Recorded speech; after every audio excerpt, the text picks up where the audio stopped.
আসসালামু আলাইকুম। আজ বৃহস্পতিবার, বাথরুমের কাজ কমপ্লিট হয়ে যাবে আজকের।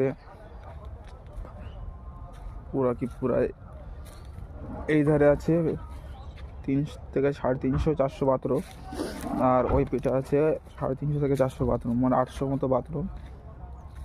গোনা নেই, আমি আন্দাজে করে ক্যালকুলেট করলাম। এটা হচ্ছে স্রেফ উত্তর 24 পরগনা জেলাদের বাথরুম।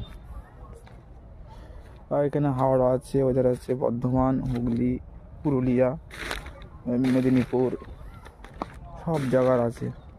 ওই ধারে ক্যান্টিন আছে, এই ধারে বাথরুম। কাজ হয়ে গেছে প্রায়, শুধু ঘিরলেই কমপ্লিট হয়ে যাবে। পুরো কমপ্লিট বাথরুম, পেপার রেডি, কাটা কমপ্লিট। এই ধারটা বাথরুম হয়েছে, পেশাবখানা খানিকটা হচ্ছে, পেশাবখানা প্রায় 300 থেকে 400। পানির কোনো অসুবিধা নেই ইনশাল্লাহ। দেখেন।